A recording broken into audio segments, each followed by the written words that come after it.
Welcome back to another battle report, folks. We've got another remote game. I'll be on this side of the camera, so to speak, and Laurence will be on the other end of the internet. I'm playing Falshirmjager, which is a new unit for me to play, and Laurence is playing Soviets, trying a variation on the kind of lists that he's been using. So there'll be some new stuff for both of us to try out today and let you see. So let's get started. Laurence, welcome back to the channel. Thank you very much. Thank you. You're going to be playing Soviets this week, so what have you brought?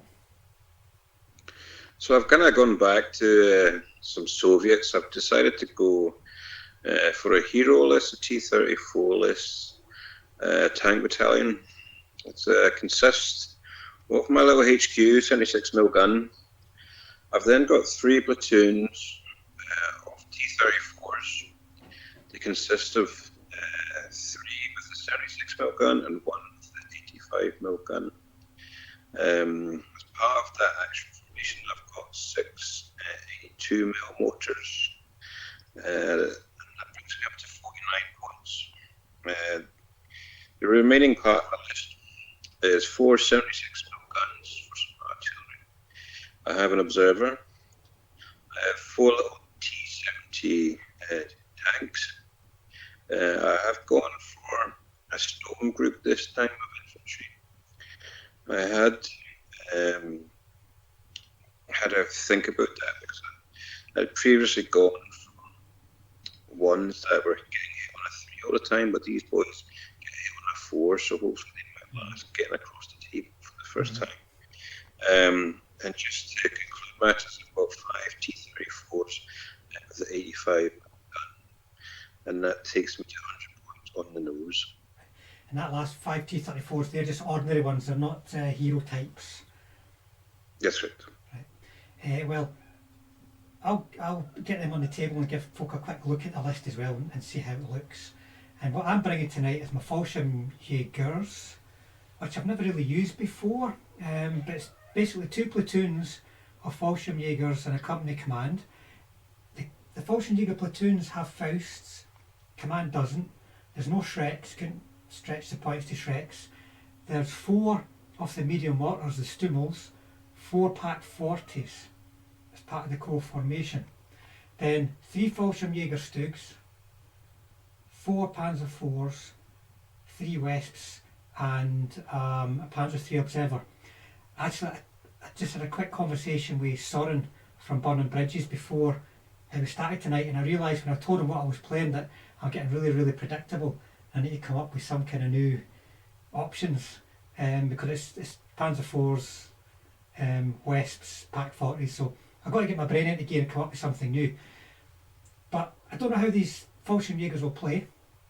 Never used them as a company before, but we'll see how it goes, and I'll go through that list on camera as well with folks after this wee chat. Now we're going to be playing breakthrough.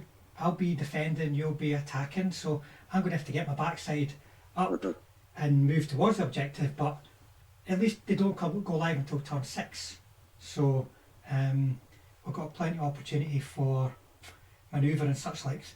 So what we'll do, folks, is we'll go and get deployed, and then we'll come back after a look at the lists. We'll show the deployment before we start off the game. Right, good luck, Laurence. Thank you, you too.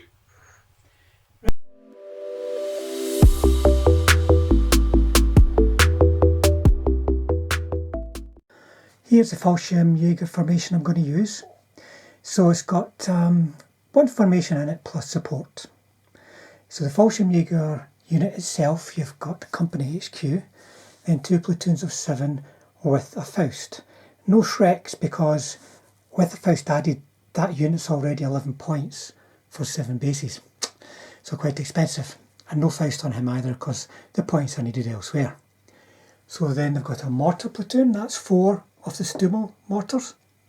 They can do smoke, but the range isn't great, folks. It's only 32 inches, so they don't fire the full distance, compared to standard mortars. These are lighter ones for Falshirmjager. Then anti-tank, as part of the formation, is 4 Pack 40s. And that is, let me think, I think that might actually be, with the addition of the artillery, but not the observer, it's 60 points. There's also a couple of nice objective markers in there, folks. And if you keep your eye out, there should be a video soon showing you how I painted them.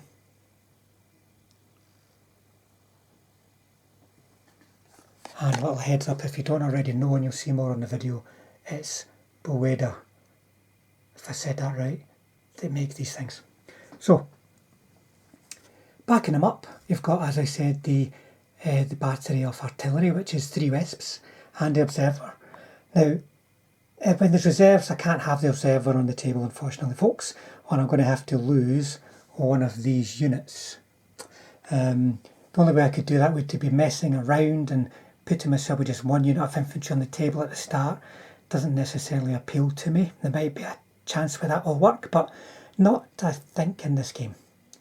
And then armoured reserves, you've got Falshirmjager, Stugs, and 4 Panzer IVs, just ordinary Panzer IVs. So there's a decent amount of tanks to come on the table. These guys here will have to do a fair amount of heavy work, I would imagine, before the tanks arrive to help. And then I've got artillery and smoke, mortars and smoke, and 2 platoons of tough infantry with some integral anti-tank in the form of the Fausts. So there you go, folks. Falshirmjager formation from D-Day German. Here is Laurence's substantial looking force. So it's based around a Hero T34 formation. It's got a 76mm HQ and then 3 platoons of 376s and an 85. These guys are, I think, aggressive, confident, trained, but they get a 3+ on their tactics rolls because that's what their hero bonus is. I can't remember the exact rule, but they get a 3+ on their tactics. And they're supported by a bit of a gun platoon here, 5 ordinary T34s, but with 85mm. So these guys are aggressive, confident, green. So they're not going to be so good in assault. They're going to be hitting on 5s, those guys hit on 4s. And they're not going to be doing much blitzing or shooting and scooting or such likes. But they just have to get somewhere they can shoot. And then they've got a 3+ last stand compared to a 4+ for them. So that's not too bad. And then ordinary T70s, which are, like they've got a kind of armour that an anti-tank, an anti-tank gun has to take on, as opposed to small arms fire. So there's 4 of them. The Storm Group.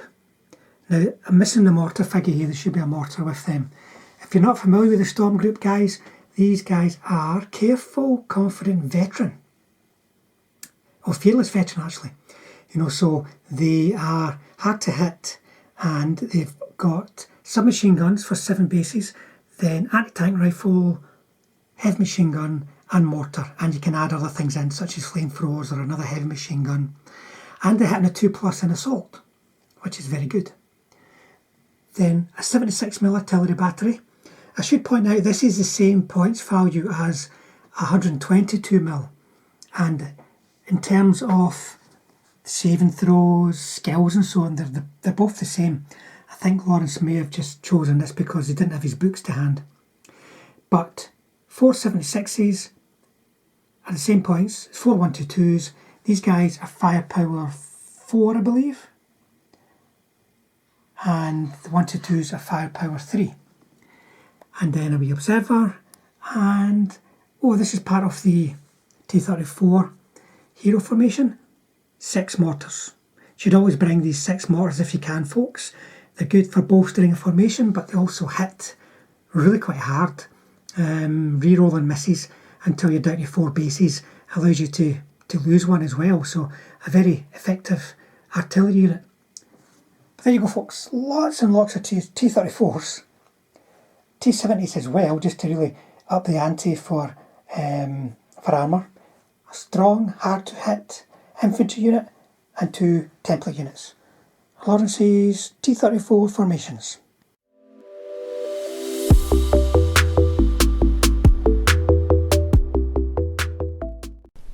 Today's mission is Breakthrough. It's a defensive mission, but significantly the defender can't win just by staying put. You can see from the blue areas that the defender has a large deployment zone, and from the red area the attacker has quite a small deployment zone, but the objectives go in the grey zone.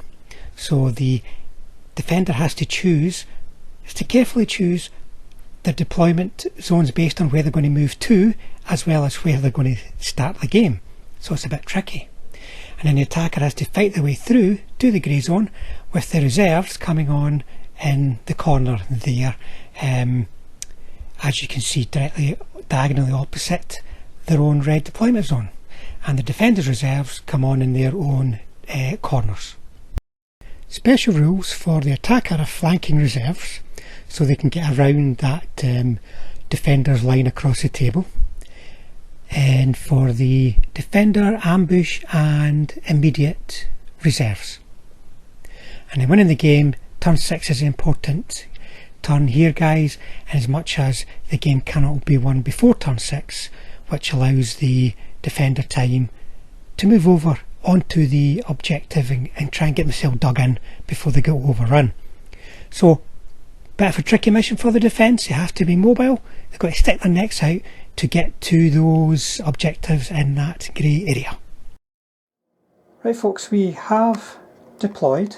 First of all, let's start with objectives. So we've got one here and one here, that being the closest point to where the Soviet reserves are going to come on. Now I have in reserve my observer, which isn't very good, 3 Stugs, 4 Panzer IVs and my Pak 40s in ambush. And then on table I've got my mortars, my Wesps, 1st platoon, company command, 2nd platoon. My pre-ranged in markers are over here. There's one pre-ranged in here and here for the Soviets. That's mortars, that's artillery. And the Soviets are kind of got a constricted deployment zone because of the town. But if they wanted to deploy over here, then the objectives would have to go in the town, which would be better for me as a mainly infantry force. So Laurence has decided to take the pain getting out of the town. There's plenty of roads to do it, there's no minefields to block them, so he's positioned over here. In reserves, by the way, he's got a storm group and 1 Hero T34 platoon, so they're going to be coming on there in delayed reserves, straight onto that objective. Then on the table he's got some T70s behind here, just try to find space they can deploy through a gap, and then 2 platoons plus company command of the Hero T34s, the wee observer, the ordinary T34s with 85mm, mortars and artillery, and he's kind of squeezed in, but that's kind of unavoidable in this game. But he will have first turn and able to deploy, and he's not got minefields to worry about, so he can get in a good position to start shooting me up, machine gunning me and dropping artillery on me. So that's why this game, the objectives don't go live until turn 6 really. So there you go folks, we'll come back at the end of Soviet turn 1.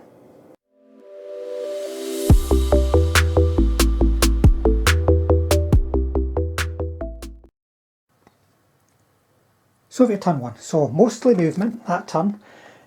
These guys dashed up to a very dominating position. One got stuck on the head, there was cross checks all round, but these guys are a 2+ cross. Now what that means is I cannot ambush him within short range because he can see over all this, unless I'm in the wood, which is probably long range. He can see over all this terrain, so I'm not concealed by terrain. So that's a good position to take initially. The other guys have moved up with a big dash all the way from the town there. Some facing towards me, some facing towards that hill, because that's another potential ambush site. And then the T70s have dashed up to the front of the town. Then in terms of shooting, that just left the mortars and the artillery. So Laurence has ranged his mortars in there saying, well, come on then, if you want to come here. And the 76mm have ranged in here and got 1 hit but no kills, but they're ranged in there now and they're pinned, and the way forward is looking a bit dangerous. So that's it for turn 1. Over to me now for my turn 1, and remember I get to roll for reserves. So, Falshirmjager turn 1. First of all, fearless guys with a company command to help them rolled a 1 and a 2. So they didn't unpin, but I have still been able to move them because I'm not moving towards the enemy. I didn't put my ambush, but maybe I should have, because I got reserves on straight away. So I've taken these Stoogs and dashed them. Coming in for this corner, dashed them up towards that objective. In terms of other movement, these guys have moved over, these guys moved up and didn't follow me, and because they're fearless, they failed, rolled a 2. And then in terms of shooting, the mortars laid a smoke barrage to try and give them some protection, and the west, which will now be fully turned that way, dropped artillery barrage down here, got 2 hits on guns, 2 on mortars, 2 gun save, 1 mortar failed, but then I failed my firepower. So the chance they might stay pinned, but only a chance. So let's see if the guys are going to take a bit of a beating this turn. Soviet turn 2. So in this turn, start with motivations. The mortars didn't unpin, the guns did. And then in terms of movement, that HQ moved up from behind. That guy passed his cross check and joined them. They're in range of the mortars. The T34s have just kept bombing up the table. And then these guys here are carefully moving, at speed but carefully moving, so as not to stick their nose out round the corner to become exposed to the Stoogs. And then in terms of shooting, the 76 artillery ranged in over here managed to get a kill. And then these guys managed to get 2 kills. Got 2 hits, I failed 2 saves. I seem to be really good at rolling 1s or 2s with Falshirmjagers. And 5 powers passed, so they guys have pretty much had it. They've only got a 32-inch range, and there's not going to be a lot of guns or infantry for them to shoot at, and they at least got the smoke barrage off before they've had to start testing, because they'll be testing now for the duration of their game. Turn 2, so everything past motivations. In terms of ambushes, came on there. Reserves came on as well.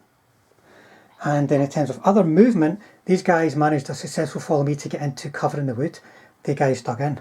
So in terms of shooting, the artillery managed to get one failed save over here, so 1 dead.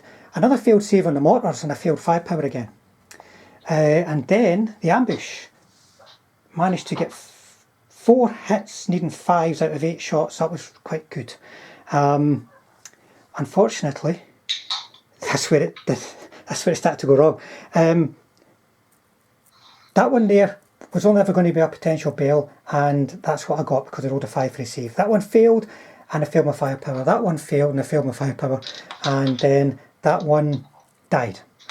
So the Panzer IVs, 4 shots, needing 5s, got 1 hit on him, mistaken target over to him, and he passed his save. So there's only 1 dead T34 out of all that shooting, guys. That's not what I was expecting. So there's going to be a lot of shots coming back my way next turn, depending on whether they guys get back in, but also these guys over here. And that will be turn 3. There might also be Soviet reserves coming on over here. Soviet turn 3. So in terms of motivation, 1 tank didn't get back in, the others did. These guys all unpinned. Then in terms of movement, Laurence has decided discretion is a better part of valour when you can maybe do a blitz move back up onto the hill. So they've gone behind the hill, which leaves him going to ground, which makes him a lot harder to hit. These guys here have also backed off away from them. Oh, sorry, no reserves this turn. So that just left, and these guys have gone to ground. So he's playing it cagey.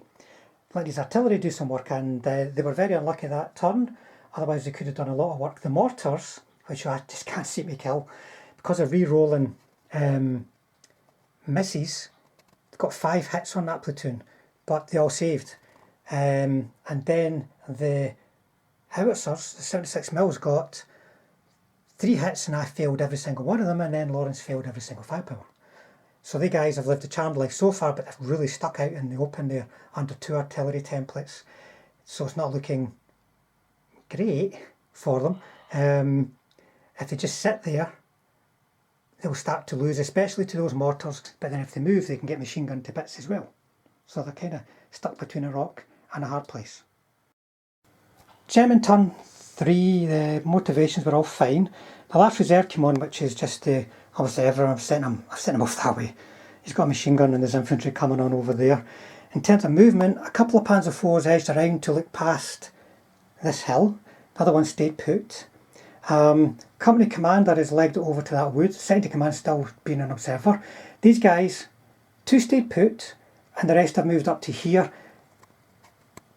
and then went for a follow me, and because they're fearless they failed. These guys, by the way, stayed, so that is something. So in terms of shooting then, right, 2 guns could see him. 2 packs, they got 3 hits.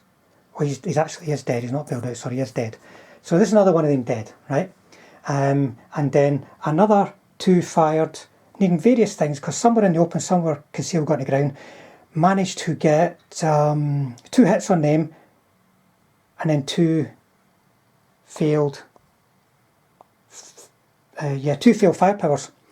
So the Panzer IVs had to go at them that couldn't see behind the hill, and managed to get another 3 hits, and it still ended up with just 2 dead, and that one bailed out. So there was basically something like, I don't know, 3 failed firepowers against them, and then the artillery just can't kill anything. It's not that Laurence is making all these saves. He's failed to save again, I failed my firepower, failed to save again, I failed my firepower. So that's 4 failed firepowers against these guys, or they would be down to reroll hits and they would not be re-rolling misses, which would be very useful. But sometimes artillery is like that, guys. You have to roll so many dice to get an effect that you're either going to, your luck's in or your luck's not in. And then I finished off with just a little shooting scoot to bring them over here so I can put a bit more of a threat around that side of the hill, force them to maybe do something. And that's it for me, folks. So it will be 2 dice for Soviet reserves next turn. Soviet turn 4. So in terms of motivation, he didn't get back in, but the platoon stayed.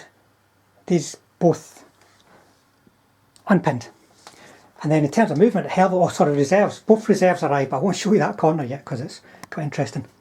In terms of movement, these guys have moved out to get line of sight onto the Panzer IVs, but staying out with the range of the anti-tank guns. And then quite a lot of movement of tanks around here to shoot up the infantry that move towards the building. And then you can just see in the top left hand corner where the reserve tanks arrived to get side shots on the Panzer IVs. The reserve infantry moved up to assault the wood. So in terms of shooting, the artillery ranged in over here. I think they got 1 base. But then Deadeye T34s rolled up 16 dice, needing 4s and 5s, and they got 8 hits. And I rolled a bucket load of failed saves, unfortunately for these poor guys. So they are well and truly gubbed. These guys fired and missed. Then these guys came on with side shots and missed. And then over here though, as you can see, I'll just zoom in there, there is 1 Falshirmjager still in the middle of that wood. So what happened was, they ran up, the Stormgut ran up, they managed to get 1 hit from a flamer which was enough to pin, and then in counter fire I did not stop him coming on the way in, and I think maybe 1 or 2 bases died to counter fire, and then the slaughter started. There was about maybe 2 rounds of combat in which these guys who hit on a 2 smashed these guys to bits. Now they hit on a 3 but rolled a lot of 2s unfortunately, but managed still to kill maybe 3 bases in assault, and then they broke off. But the whole platoon's dead. It's just the company commander sitting in there. Everyone else is dead, and this platoon's now only got 1, 2. They're in a last stand, that platoon there. I think Laurence was going for a sort of world record of number of dice rolled in 1 turn, because everything just rolled up, opened up, and wham, then just killed. apart from the tank shooting, he killed everything. So I don't have much left in the way of infantry. I'll just have to try and do something with my tanks. The objectives don't go live for another couple of turns, by which time I think I'll just have tanks left. Falshirmjager turn 5. So first of all, motivations. These guys unpinned and then ran away, which was a pity. Kind of needed them, even just to hang about for a bit. I think that was it. Oh, and the company commander unpinned, and he's ran back to here because there's no point in standing there, he would be slaughtered. So in terms of movement, it was just a couple of blitz moves. These guys blitzed to get in a position to shoot here. They guys blitzed to shoot there as well. And then in terms of firing, I went to range in my smoke to protect their flank and rolled 3 2s. This is definitely the curse of 2s, this game for me. My fearless guys don't seem to be able to roll a 3 or hit on a 3 in assault or range in on a 3 for smoke. So I'm having a sad turn. And then to get rid of this platoon here, I had to use all of these guys. Even though they got 8 out of 8 hits, there were still 2 of them left bailed. So these guys had to come in to finish them off. So there is at least one dead platoon of T34s. Oh, iron. The observer shot up a heavy machine gun. So turn 5. So there's a couple of turns to go until the whoops a daisy. I've taken my second commands should actually still be there. I've removed them by accident. A couple of turns to go till the objectives go live, but a very strong position for the Soviets, I think. Soviet turn 5. In terms of motivation, this bailed out. T78 got back in instead. Their guns didn't unpin. And these guys in the wood, the storm group did. So in terms of movement, you can see the storm group have moved into the wood to contest the objective. Company command and Hero T34s moved behind the wood. 2 of these stayed put, 2 moved up, and then these guys are in range, stayed put and fired. So in terms of shooting, the mortars ranged in here, got 1 hit but no failed save. And then these guys here, 6 shots on 6s, got 2 hits, a kill and a bail. These guys over here looking for 6s again managed to get another hit from a 75 this time. This time I rolled a 1. So another one ended up dead. So there's 2 dead, 1 bailed. I've not got very much left alive, folks. But I think that was it for this turn. And it's turn 6. So I think it's going to very quickly turn into a quite convincing Soviet victory. German turn 5. So motivations, first of all, the fearless guys failed to unpin again, which seems to be par for the course. And that was it for motivations. And in terms of movement, Company HQ are trying to secure that objective. These guys did a blitz and then up onto the hill, and these Stoogs manoeuvred to get around the side. Now then, folks, shooting. So I had a total of 5 dice, just needing 3s to hit those guys. I hit 4 times, and as you can see, if I zoom in, there's no dead tanks. I managed to get 4 hits, 2 failed saves. There were 2 6s rolled, so that's 2 bounces, and the failed saves, I failed the firepower. I did at least get some smoke this turn to offer some very limited protection to them. The T34s edged up a bit just to get themselves into range, and they at least managed to hit. They got 3 out of 4, and they managed to kill 2, bail 1. So that at least was better. And the observers, what I do is managed to shoot a single submachine gunner. And that's it, folks. So, the big turn 6 coming up. So, folks, it's the critical turn 6 for the Germans. For the Soviets even. In this turn, one thing didn't go well for them. It did not go back in and ran away. The artillery unpinned, but it doesn't really matter at this stage of the game. The 2 bailed out guys over there got back in. But it all came down to what happened here. Because I had 1 guy standing there, not dug in or anything, he just died. He got killed in assault in the end. The shooting didn't do anything, but he just died. There was a couple of, all these tanks shot at them and got a bail, but it was irrelevant. This was the important thing. And that ended the game, because these guys started the turn within 4 of the objective, and they ended it with no enemy teams within 4. I was kind of just hoping for a miracle. there, and it didn't happen. So we're going to go over for a recap and see what we both thought of the game.